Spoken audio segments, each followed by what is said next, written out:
അപ്പോൾ നമുക്ക് നേരെ വീഡിയോയിലേക്ക് പോകാം. അപ്പോൾ നമ്മൾ ഒരു 3/4 കിലോ ബീഫിനുള്ള കൂർക്ക വിത്ത് ഫ്രൈ ആണ് ഉണ്ടാക്കുന്നത്.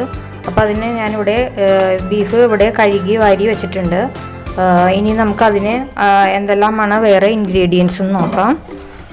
പിന്നെ അതിന് വേണ്ടത് പച്ചമുളക്, ഒരു 15 പച്ചമുളക് അരിഞ്ഞത്, ഇഞ്ചി ഒരു ആവശ്യത്തിന് ഒരു 2-3 സ്പൂൺ ഇഞ്ചി ചതച്ചത്, 2 സ്പൂൺ ഇഞ്ചി ചതച്ചത്, പിന്നെ 2 സവാള. അതിൽ വേണ്ടത് അതിന് ആവശ്യത്തിനുള്ള ഉപ്പ്. അപ്പം നമ്മൾ ആദ്യം ഇത് കുക്കറിൽ വേവിച്ചിട്ടാണ് പിന്നെ നമ്മൾ ഫ്രൈ ചെയ്യുന്നത്. അപ്പം അതിന് വേവിക്കുമ്പോൾ അതിന് വേണ്ടിയിട്ട് നമ്മൾ എടുക്കുന്നത് ഉപ്പ്, മഞ്ഞൾ, പിന്നെ ഇത് മസാലപ്പൊടിയാണ്. ഈ മസാലപ്പൊടി ഇതെല്ലാം ചേർത്താണ് ആദ്യം വേവിക്കുന്നത്. വേവിച്ചതിന് ശേഷം നമുക്ക് അത് ഫ്രൈ ചെയ്യാം. അപ്പോൾ ആദ്യം നമുക്ക് ഇത് വേവിച്ചെടുക്കാം. നമുക്ക് കുക്കറിലേക്ക് ഈ ബീഫ് എല്ലാം ചേർത്ത് കൊടുക്കാം.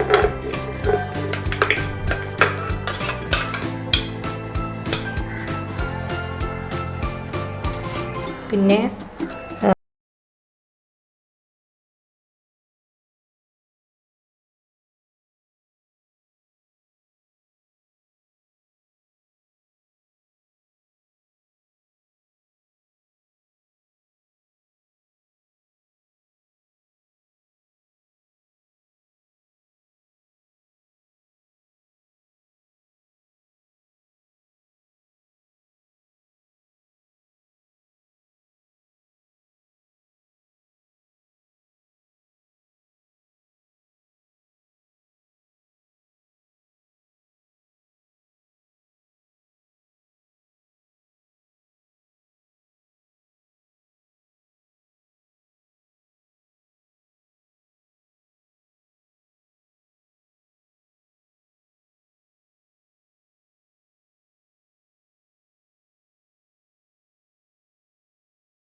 ഇനി നമുക്ക് ഫ്രൈ ചെയ്യുന്നതിന് ആവശ്യമായ ഇൻഗ്രീഡിയൻസ് എന്തൊക്കെയാണെന്ന് നോക്കാം. ഒരു സവാള, ഒരു 1.5 സവാള അരിഞ്ഞ് വെച്ചിട്ടുണ്ട്. നമ്മൾ സവാള ആദ്യം അതിൽ ചേർത്തിട്ടുണ്ട്. അപ്പോൾ അതിന് അധികം സവാളയുടെ ആവശ്യമില്ല. വേണമെന്നുണ്ടെങ്കിൽ ചെറിയ ഉള്ളി ചേർക്കാവുന്നതാണ്. ഇപ്പം ഞാൻ സവാള മാത്രമേ എടുത്തിട്ടുള്ളൂ. പിന്നെ വേപ്പില ആവശ്യത്തിന് വെളുത്തുള്ളിയാണ്. വെളുത്തുള്ളി നമ്മുടെ ആവശ്യത്തിന് ഒരു 3 സ്പൂണോളം വെളുത്തുള്ളി ചേർക്കാം. പിന്നെ ഇത് മല്ലിയിലയാണ്. മല്ലിയില നമ്മൾ ലാസ്റ്റ് മല്ലിപ്പൊടി ഒരു 2 സ്പൂൺ മല്ലിപ്പൊടി, പിന്നെ ഒരു 1.5 സ്പൂൺ മുളക് പൊടി, പിന്നെ ഗരം മസാല പൊടി ഇത് ഒരു സ്പൂണോളം, 1.25 സ്പൂണോളം ഗരം മസാല, പിന്നെ ആവശ്യമാണെങ്കിൽ കുരുമുളക് പൊടി. കുരുമുളക് എരിവിനനുസരിച്ച് കുരുമുളക് ചേർത്ത് കൊടുക്കാം. അപ്പോൾ ഇത്രയും സാധനങ്ങളാണ് നമ്മൾ ഫ്രൈ ചെയ്യുന്നതിന് വേണ്ടത്. ഇനി നമുക്ക് ഇത് ഫ്രൈ ചെയ്തെടുക്കാം. അപ്പോൾ ഈ പാത്രം അടുപ്പിൽ വെച്ചിട്ടുണ്ട്. ഇനി അത് വെളിച്ചെണ്ണ ചൂടായിട്ടുണ്ട്. ഇനി നമുക്ക് ഇതെല്ലാം ചേർത്ത് കൊടുക്കാം. സവാള എല്ലാം ചേർത്ത് കൊടുക്കാം. സവാള,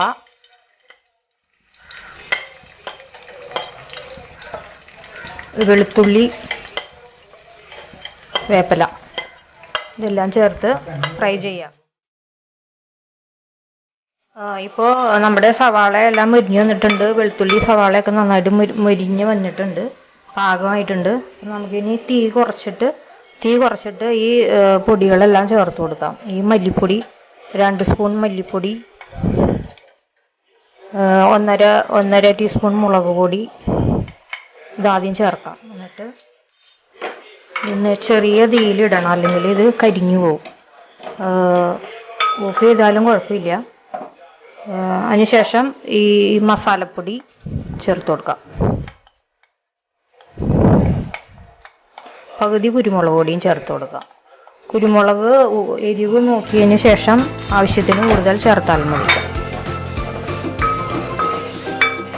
ഇനി നമുക്ക് ഇറച്ചി കൂർക്കയും ഇറച്ചിയും കൂടിയും വേവിച്ചത് ഇട്ട് കൊടുക്കാം. കൂർക്കയും കൂടിയും വെന്തത് നമുക്ക് ഇതിനകത്തേക്ക് ഇട്ട് കൊടുക്കാം.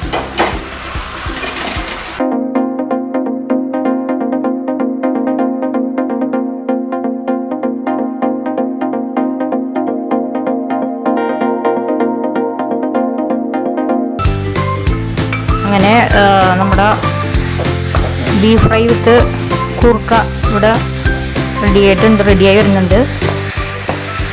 അപ്പോൾ എല്ലാവരും ഇത് ട്രൈ ചെയ്ത് നോക്കുക. നല്ലതാണ്, നല്ല ടേസ്റ്റാണ്. കൂർക്കയുടെയൊക്കെ സീസണാണ് ഇപ്പോൾ.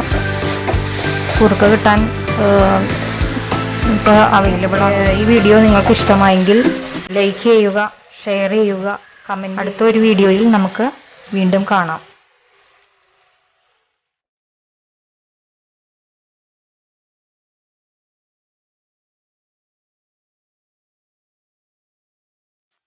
ഇതിനകത്ത് എരിവ് ഉപ്പൊക്കെ നല്ലോണം നോക്കണം. എന്നിട്ട് വല്ലതും ആവശ്യമുണ്ടെങ്കിൽ ചേർത്ത് കൊടുക്കണം.